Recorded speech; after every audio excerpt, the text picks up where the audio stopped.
এখনো কিছু মানুষ যারা নির্দ্বিধায় কোক খেয়ে যাচ্ছে। বিশ্বাস হচ্ছে না? কোককে তারা এমন একটা বিষয় বানিয়ে নিয়েছে, মনে হচ্ছে যে কোক ছাড়া তাদের যেন পেটের ভাত হজমই হবে না। ভাই, আপনাদেরকে বলছি, যারা কোক পায়নি, অর্থাৎ আমাদের অনেক বছর আগে যারা মানুষ ছিলেন, যাদের সময় কোক ছিল না, কোক উৎপাদন হয়েছে এই কত বছর হয়েছে, সে সময় তো কোক ছিল না, তাহলে তারা গোস্ত খাওয়ার পরে বা কাচ্চি বিরিয়ানি খাওয়ার পরে তারা কোক তো খায়নি। সো তারা যদি কোক না খেয়ে তাদের পেটের ভাত যদি হজম হয়, তাহলে আমাদের পেটের ভাত কেন হজম হবে না? কেনই বা আমাদের এই কোক খেতে হবে? কেন আমাদের কোক খেতে হবে? যে কোকের সাথে মিশে আছে আমার বোনের রক্ত, আমার ফিলিস্তিনি কাশ্মীরি ভাইয়ের রক্ত, হাজার হাজার শিশুদের রক্ত। সেই কোক কেন আমাকে খেতে হবে? বুঝান আমাকে, বুঝান।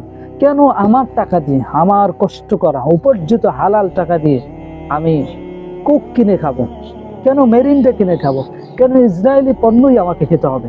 এর বাহিরে আর কোনো পণ্য নেই, আর কোনো প্রোডাক্ট নেই খাওয়ার মতো? কেন তাদের সেই প্রোডাক্টটি আমাকে ব্যবহার করতে হবে? এখনো পর্যন্ত কিছু নামধারী মুসলমান আছে, নির্দ্বিধায় কোক খেয়ে যাচ্ছে। এদের লজ্জা শরম কিচ্ছু নেই। এদের ইসলামী মূল্যবোধ কোথায়? এরা কিভাবে নিজেদেরকে ইসলামিক বা মুসলমান হিসেবে পরিচয় দেয়? এরা শুধুমাত্র বংশীয় মুসলমান, বংশগতভাবে মুসলমান, এছাড়া আর কিচ্ছু না। এরা যদি ইসলামের মূল্যবোধ যদি থাকতো, ফিলিস্তিনি ভাইদের প্রতি যদি তাদের সহমর্মিতা থাকতো, সমবেদনা যদি থাকতো, তাহলে কখনো ইম্পসিবল সে কোক খেতে পারতো না, কোক খেতে পারতো না।